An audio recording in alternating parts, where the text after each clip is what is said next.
Nope. Wait. That's weird. Now it's going forward again.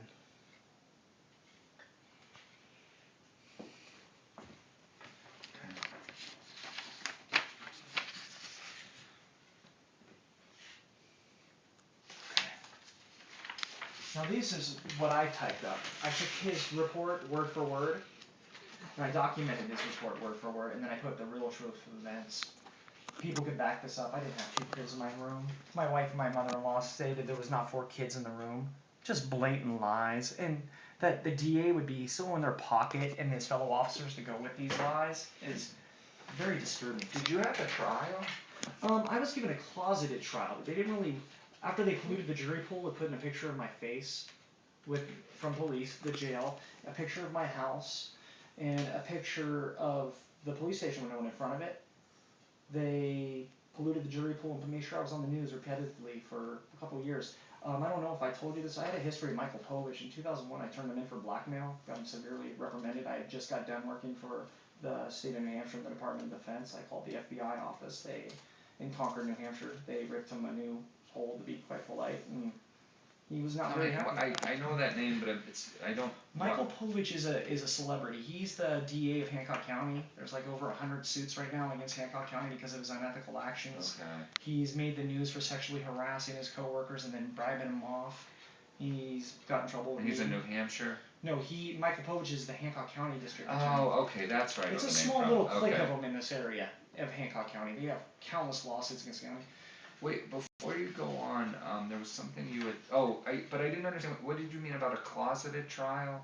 It was in the judge's chambers. Okay. With Alan Hunter, and basically they even gave me a concealed weapon, which you know is impossible to get in your own house.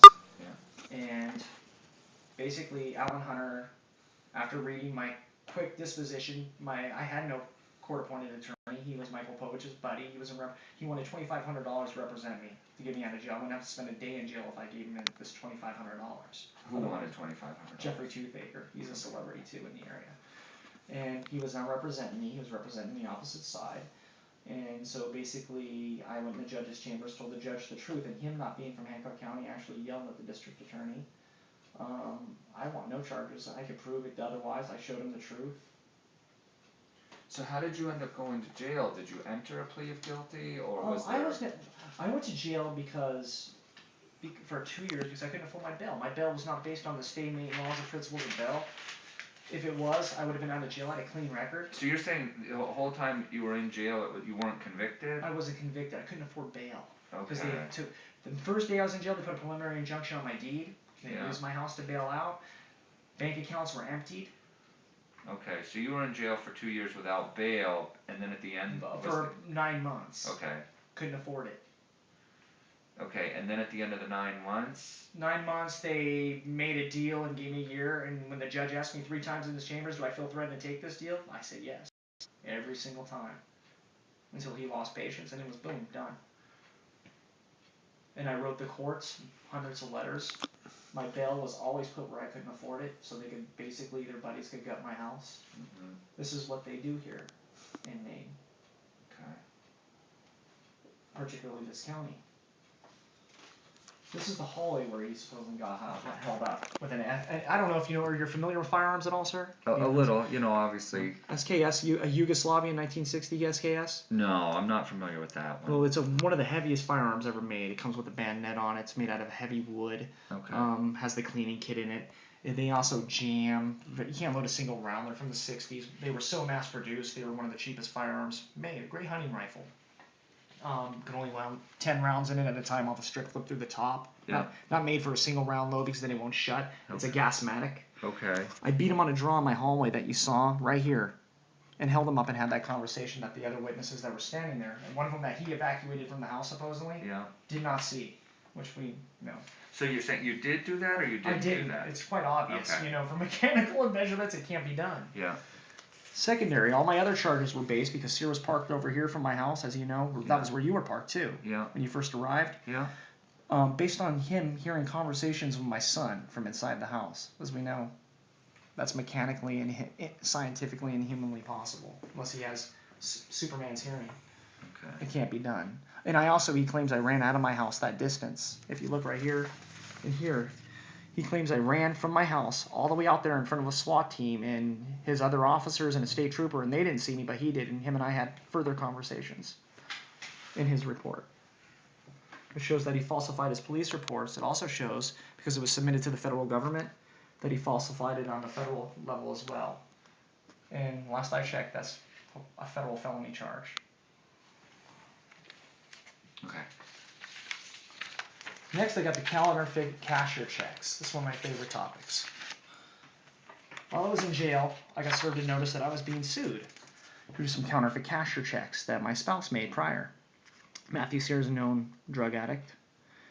She had felon in substance abuse. He's a known substance user. How do you know that? I've talked to and interviewed everybody in the town. I did my own investigation, like I said. Literally everyone in town? A lot, quite a few. I exaggerate, but quite a few people in the town that grew up with him. Okay. And when you look at is there anyone like whose name you could give me that would say I've give you a seen him? sheet of names when you leave. Okay. You know, basically what they did is they used the VersaCheck Plus software that my wife and I had purchased in Texas. We were trying to start a child care business. Mm-hmm. We had the software and never used it. Basically, while I was at work for Orkin, she made this counterfeit cashier check right here for $2,980.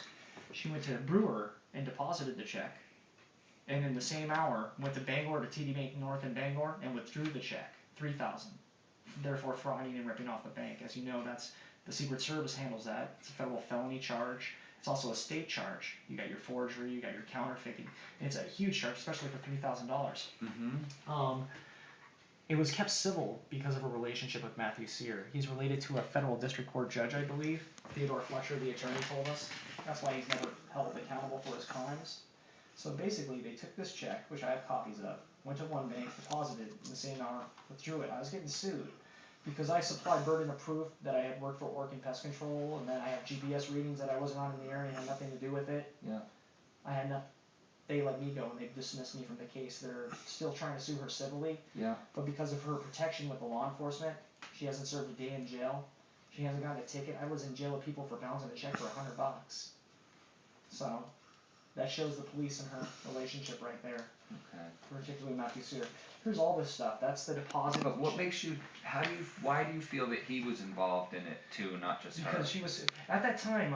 I realized she was having an affair with him, and tried talking to her on the side. I was with my wife 13 years. I loved her very much. Yeah. I have 4 kids with her. We've owned businesses, lived in cars. She was my high school sweetheart. You know, right after high school we had hooked up, and I've known her for a long time. I was very disappointed.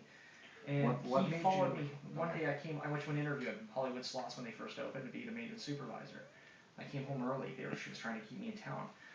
As I was pulling home early, Matthew Sear in his black truck, that will come in later, followed me home on my tail. And Matthew Sear, as you will interview him and meet him, he's not a very intelligent man.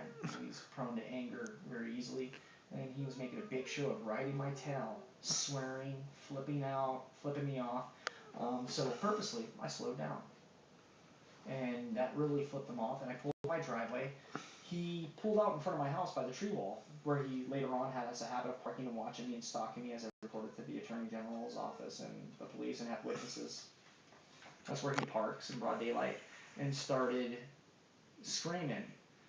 And then he pulled in my driveway, burnt his rubber and pulled out. So I got mad and followed him. He went to the police station. My wife was acting busy, all weirded out, because of it. I came home early. Scared them, ruined his good time. He was very upset. Like I said, he's prank called my house several times. So you think he was on his way over here to see your Of wife, course. and then saw that you were ahead of him and got mad? Yes, he flips out. He can't hold his anger.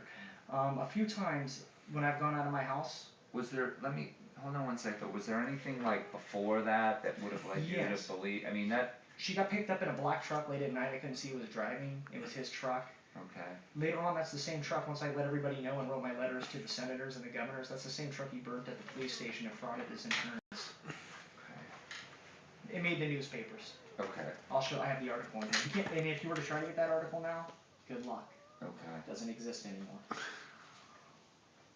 But as you can see, this is the withdrawal slips, the deposit slips of the $3,000 counterfeit cashier check. Here's the withdrawal slips from Bangor within the same hour of the counterfeit cash.